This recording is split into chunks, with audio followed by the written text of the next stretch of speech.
Today we're talking about the art of adversity. Now, I don't want you to be worried by this title because this is really built on the foundation of experiencing more celebration and more fullness in life. So before we really dive in, could you go to the next slide for me? I just want you to write down in your little itty bitty journals that I gave you, what does it mean to live a life well lived? What does it mean to you?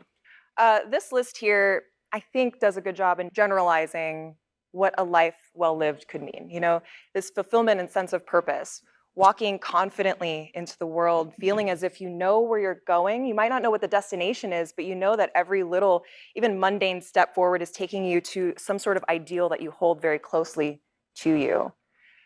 Happiness and contentment, that's a really good one. I think this is something that we, at least in the West, really prioritize.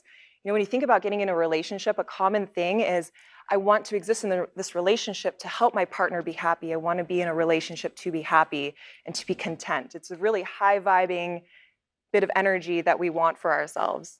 Meaningful relationships, that's another really good one. I think that this is really where the crux of a lot of our personal development and growth can come from, being in an intimate relationship with somebody else, going through those dark nights together and coming out of the other side really feeling like you know more about each other. You may have heard of something called limbic bonding, and it's when you struggle together. That's why military veterans have such a close bond, first responders, nurses, teachers, startups, you know, being a part of any team where you're struggling together. This team, you guys went through it a little bit, right? You're gonna go through it even more later in the ice bath, but you're gonna create a bond that's really, really hard to break, and why would you wanna break it? You know, it's creating these neural pathways in your mind that remind you of something really hard, but also it was meaningful because of this connection, because of the endurance. And I think that in this time where there's a lot of prioritization around convenience and ease, we can forget about that limbic bonding moment, how special it is to go through it with somebody special. Personal growth, I think that's a big reason why we're all here. I love personal growth. We're gonna dive more into what that means in a little bit. Contribution, impact, you were talking about that.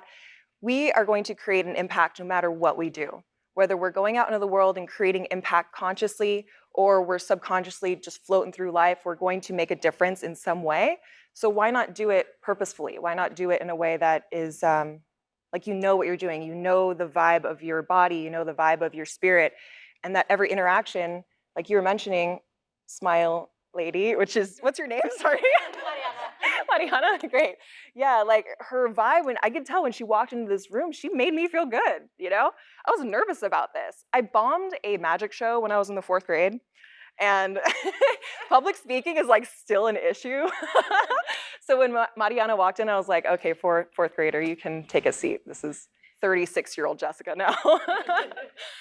Health and well-being, we're all right now in the mecca of health and well-being. Like I was mentioning earlier, I think it was like 8 years ago I met John and Shane, and I was so burnt down on fitness. You know, I'd come off of CrossFit, which I still like, but they taught me about like the holistic experience of moving your body in these ways that wasn't always go hard or go home. That was really special to me. And gratitude, we all know what that is. Living authentically, that's another thing you were talking about, right?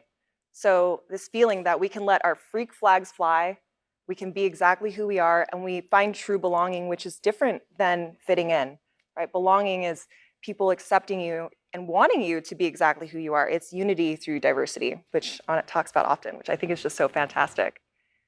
So, who am I? I think this is a good time to talk about who I am even. Could you go to the next slide, please? All right, so yeah, my name is Jessica DePazzi. I'm a podcaster and a documentary producer. My podcast is on shadow work. Does anybody know what shadow work is? Cool. So it's a term coined by Carl Jung, but the concept has really existed ever since we've probably had a prefrontal cortex.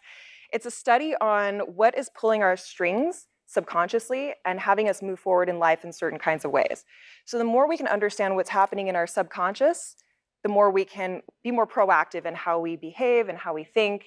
We have a little bit more control around our human experience. So the podcast is really about exploring the negative patterns in the human experience. You know, if we experience laziness, I mean, to an extent, we all know what rest is, but rest and laziness can be different.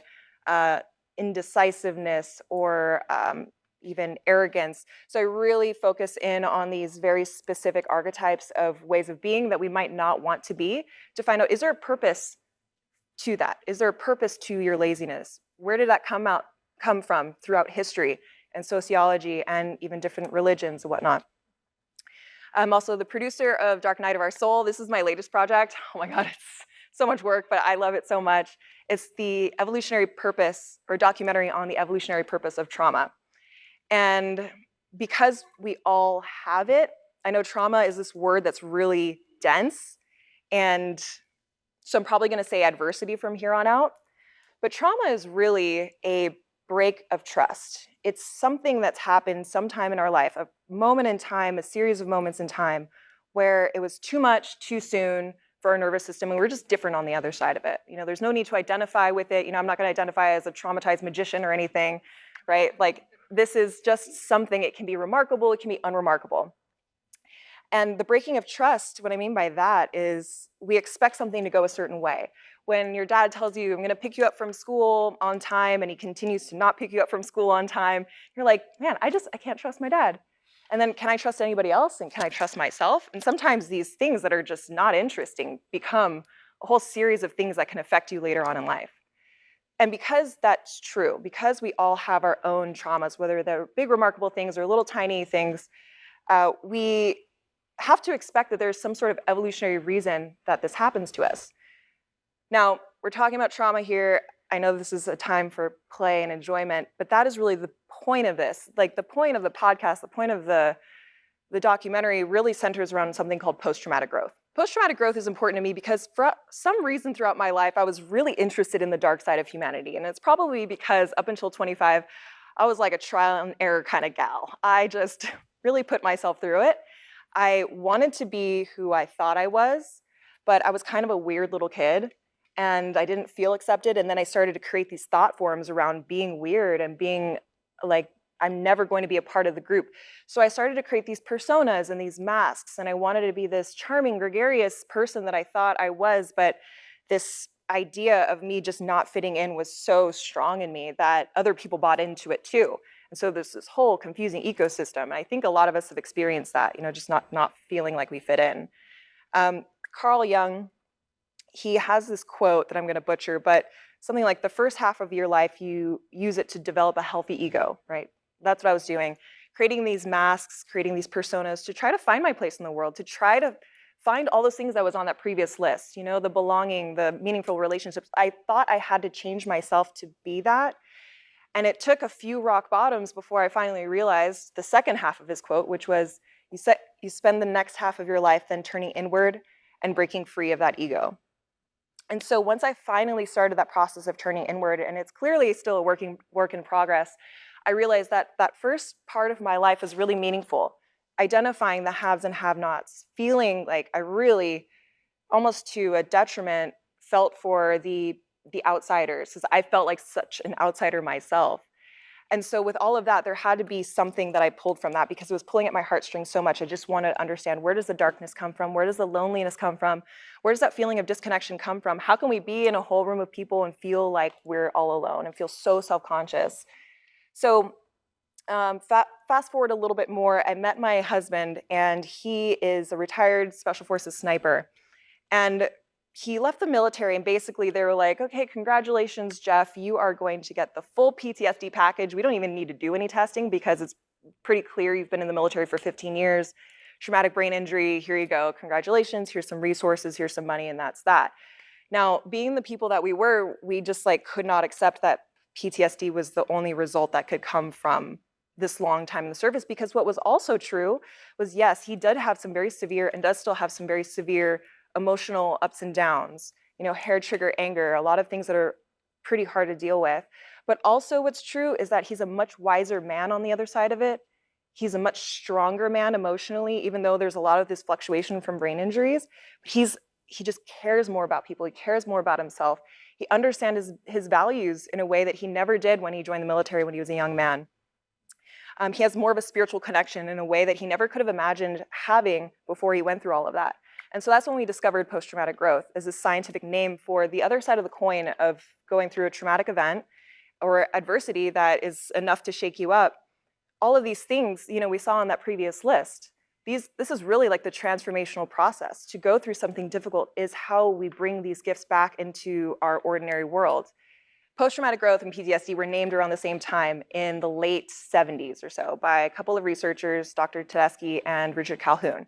Now, interestingly, we can also understand why one took off and one didn't, right? There's not a lot of money in helping people understand how they can grow from something, which is unfortunate. But it does seem irresponsible for us not to know that process, because that process of post-traumatic growth, of going through something difficult and also gaining that wisdom on the other side of it, is a really integral part of our human experience. So that's what brings us to this transformation cycle. This is part of the work from my colleague, Rick Alexander, who's the writer of the documentary. And I want to take us through this because this helps us understand where the darkness, where adversity really fits into our life, so that we can experience all of those things that create more meaning. Because it's hard to find the meaning, it's hard to find the real joy, that happiness when you're in the dark night, when you're in the chaos. But if you understand where you are in the map, where you are in the framework, you can have a different relationship with it. You can have a relationship that feels graceful and with resolve, like you know what you're doing there. So we'll start with order. This is the phase, kind of like all that list before, all the meaningful life stuff, that feels like order. I know where I'm going, I know my place in the world, I know my potential. There is organization, stability, predictability. I know what tomorrow is going to look like. I love my husband. I love my wife. I love my kids. Everything is great, right? We're going on vacation. Everything's feeling good. But if we stay in that level of order for too long, and you can even think about this in a different kind of context as well, like in business, if you stay at this level of status quo for too long, we can start to feel like, just want to shake something up, just feel a little itchy, feel a little squirrely, you know, like I want to change, I want to evolve. And we usually think about it as I want to get to the next level. So in our attempts to get to that next level, it may even be pre-verbal. It may even be something that you can't articulate, but just like something that doesn't feel right anymore. Something wants to come out of us. Our soul is calling us, nudging us to this next thing. And for me, I guess I'll use an example of the documentary. My previous life was all podcasting, and I'll say a lot of it was marketing and sales. That's how I met these two guys back here. And I was doing it for so long. And at the beginning, I was like, this is amazing. This is exactly what I'm here to do. And then 10 years later, my just soul is like, stop doing this. This is, I don't know, there's just something about it. It was pre-verbal, there was something wrong. I was like, do I need to quit my job? Do I need to move? Do I need to find a new relationship? There was just some friction, some dissonance happening. And then I found myself in that tyranny zone. It started to feel tyrannical. It started to feel stale. I started to lose inspiration and I didn't know what it was. Then chaos comes, right? Then it's like, okay, either you can dive into this experience intentionally or the universe will give you that experience. Like, we're all part of this flow of life. You know, we're no separate than nature, which every bit of organic being on this planet, at least that we know of, goes through this phase, right? Where there's some status quo and then there's an environmental change and then it needs to adapt, right? We're no different in terms of our psyche. So then we get into this chaos zone, and chaos is when there's disorder. It's unpredictable, you don't know what's happening anymore, you sort of lose the plot. Like, we often see ourselves as the protagonist of this steadily unfolding plot, you know, where there are good guys and there are bad guys and there are quests for prizes and rewards and adventure. And then sometimes we don't see where we fit in that. And that's where chaos can get really crazy. This feeling of like not knowing where you belong really sucks. It's hard. And I would say this is where the dark night is. It's going into the underworld. And sometimes I am so, I don't want to say guilty, but like it happens.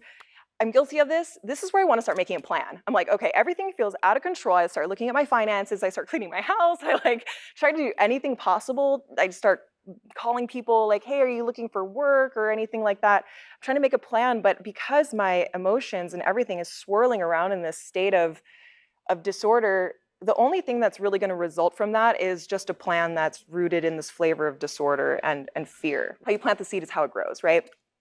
So the strategy in this chaos zone is to really sit with it, to sit in that dark night and just to notice things. Now, I would say the strategy of this is to do something called cultivating pauses. This is from the work of Richard Rudd.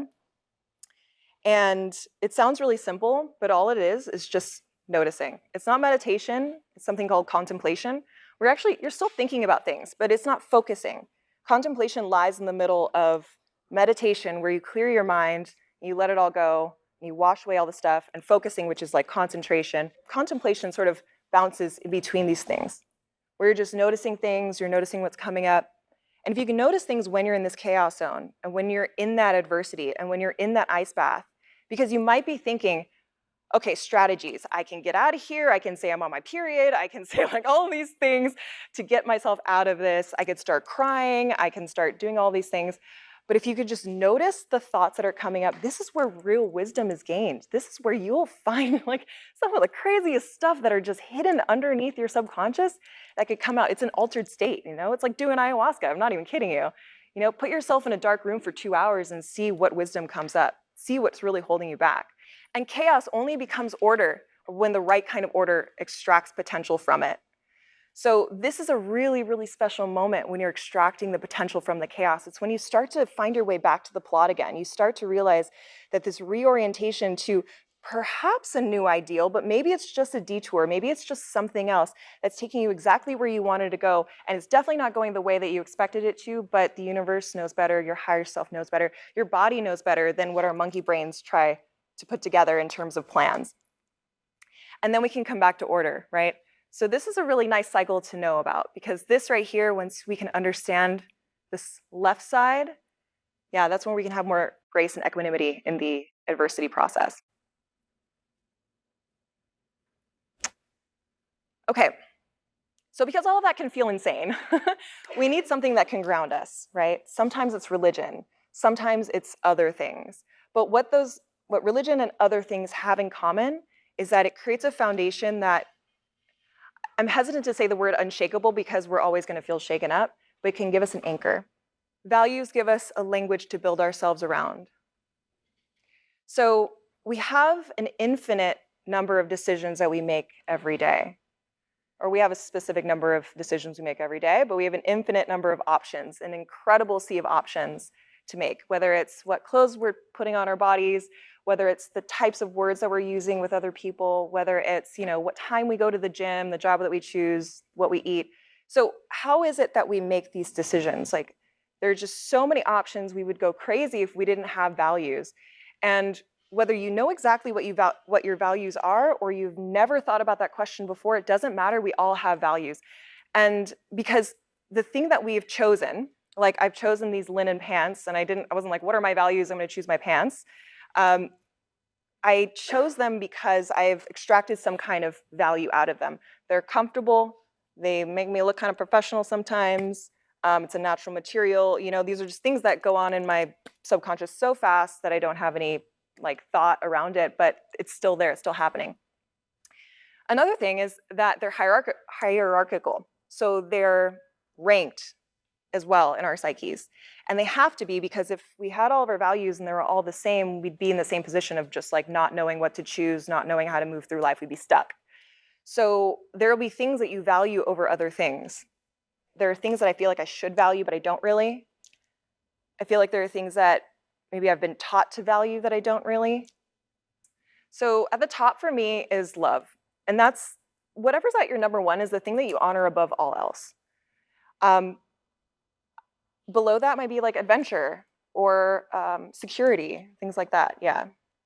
And you can even look back to the things that you appreciate most about life and reverse engineer that. So does anybody here know what muscle testing is? Yeah? Does anybody know how to explain muscle testing? So it's like voodoo. I have no idea how that works, but chiropractors do it. What do you do for a living? Okay, acupuncture. Wonderful. I mean, it is like the coolest thing ever. Do you think that you could do that with values as well? Oh yeah, you can muscle test for kind of anything. Awesome. So one of my problems is I have a very active mind. I tend to overthink everything. And so when my mind takes dominion over my soul, I'm like, I don't know what I value. I don't know what I want. So I find that practices like that can be really helpful. I brought this thing. Have you guys seen one of these? It's a pendulum. So some of you are like, know exactly how to use this. Some of you might be thinking I'm a hippy-dippy weirdo. Both are true. I think, so I have this theory, and I don't know if this is true, but I feel like this can work in the same way. You let me know if this is ridiculous, okay? But the way that you can use this is by asking it yes or no questions. And so the way that I really solidified my own values was I created like a list of 10 things that I thought I valued. It's like I was pretty sure. And then I would calibrate this device, this pendulum, and basically just I want to know what a yes looks like. So I'm just going to do this out loud, but you don't have to do this out loud. Show me what a yes is. And so for me today in this time and space, a yes is a back and forth. Show me a no. So today it's left and right. So if I think about something that I was really struggling with, like I think that I really value wealth. I spend so much time working and so much time thinking about money and stressing about money. Like, what is this? Am I really holding it above everything else? And it was starting to bother me because I was thinking, okay, if I hold that above love, if I hold that at my number one, which is feeling like just based on how much time and energy I'm spending on it, does that mean my relationships are going to become transactional and everybody becomes like a pawn in my scheme to just be a millionaire or something? It just wasn't feeling right. So I was really confused about it. So I brought this guy out and I was like, do I value wealth? It's like, no. I'm like, okay, but there's something else there. So I needed a clarifying question. Like, what is it that I value? Do I value security? And so for me, that's a yes. Like, I actually don't value wealth. I value security. I value feeling safe. I want to feel like I have just enough. And is that more money? Well, I actually know that that's not true. I've had times in my life where I made way more than I needed to, and I was so stressed out, and I just felt like I needed more, so that clearly wasn't it. So having that refinement around that value was really helpful to understand, okay, maybe safety and security is like friendships and meaningful like work and things like that, something that I feel like I have longevity around. So if you guys want to play around with these, I have 3 more. You can come up afterwards. I'm just going to put them up here. Would you pop over to, I think, 2 slides? I had one on muscle testing that was kind of going to flop through, but okay, perfect. Thank you for your help on that, by the way. That was a hard slide for me to deal with on my own. All right, so it also begs a question, what does it mean to live a life that isn't meaningful? And there's this great quote in Eat, Pray, Love where Julia Roberts, she like wakes up in the middle of the night and she is waking up next to her husband that she realizes she doesn't want to be with anymore. And she said this amazing thing that really struck me at the time that I watched it, which was, how did I end up here, more or less? Like, how did I actively co-created in the participation of this life that I don't recognize? You know, and so how do we end up there? How do we end up with jobs that we don't like, or in relationships we don't like, or living out our days in ways we don't like? So I want to pose that question for you as well to write down in your journals. What does it mean? How do you live? How do you end up with a life that isn't meaningful? When you live in a way that's constituted by values that aren't your own, that was all what you guys were talking about. You were definitely touching on this as well. Like you value stability, right? And outside circumstances have constituted a new life, at least at the interim, in a way that you weren't able to live that out. One more slide, please. So I want to talk about emotions here. They are the lenses that we look through often, and if we don't know what our emotions are, that can be really confusing if we haven't really identified them. For example, if we're living in a state of fear and lack, we're going to look at the world for things to hide from. We're going to look at the world for places to hide. We're going to look at the dangers, look for them. And so our whole reality, our whole perspective is really zoning in on the things that we should be afraid of, which is this fantastic coping mechanism. But if we're not aware that we are in a state of fear, then that just becomes our life, right? That just becomes reality. And we sometimes maybe assume that's other people's realities as well. So if people know how to pull the strings of your emotions, your world becomes constituted by what other people value, right? Like what you were talking about. And this is like classic people pleaser sort of thing, emotions are different than values. Values can be seen as sort of the climate. It's this long game, this steady thing that can change over time. Your values, they should definitely be refined as you mature and you grow and you feel more into life and you feel more about what's important to you. Like having kids, that kind of changes your values around things as well. But emotions are like the weather. They change by the minute sometimes. But because they're so strong and they're so at the front of our consciousness, and especially if other people's emotions can be so strong as well, when we want to find that belonging or we want to fit in at least, we can start to mold ourselves in ways that we feel they will appreciate, and it creates a kind of surface level experience of those meaningful moments, and that's how we weaken our soul. by pretending it doesn't exist. These little nudges, those moments of dissonance where you're just like, something is wrong. And to be able to settle into those moments, that's really important for us so that we know eventually where our soul is nudging us. It doesn't mean you have to explode your whole life. I've done that multiple times. I'm not trying to do it again, But if we can pay attention to these little nudges, we can hold on to these meaningful things in our lives and take them along with us for the ride instead of having to start all over, which there's no shade on starting all over. Like, I do like a blow it all up moment. So I want you to list all the ways that you're living out of alignment with your values. This can be something that you're like currently working on, or it can be something that you're just now recognizing. And then the second part of that question is, what are you valuing out of those experiences? Like, what are you valuing instead? And let me explain that a little bit. So in my podcast thing, when I was getting going, there are all these best practices on how to do it. You get guests that are like, they have a lot of followers and all this stuff, and you make some crazy thumbnail on YouTube, and it's just like so insane looking. And I just tried it out for a little bit and I hated it. I did not want people on my podcast that prioritize their own marketing and their own self-promotion over their wisdom, over their craft. And so I did that for a little while and I just did not like it. And so what I was doing was valuing the way things have been done, valuing other people's wisdom and teachings over my own innate intuition around how it should be done, over my own innate artistry that I wanted to put into it. So that would be an example of the value that I extracted out of living out of alignment. We've really busted through a lot of meaningful stuff, hard work in 5 minutes, So I would ask you to challenge yourselves to go home and really work on your values list, and then just be gentle with this process. You might continue to live out of alignment for a long time, but just that awareness really can be everything. I think especially coming from the health and fitness world, we are like, okay, I know how I'm out of alignment and now I'm going to put a plan together. Sometimes we're still in that gestation period. Sometimes it still needs more marinating. Sometimes just the awareness around the dissonance is what's needed. A lot of mental insights will eventually turn into breakthroughs, like emotional breakthroughs. And enough emotional breakthroughs will then eventually turn into these epiphanies where your nervous system changes and you just don't choose that thing anymore.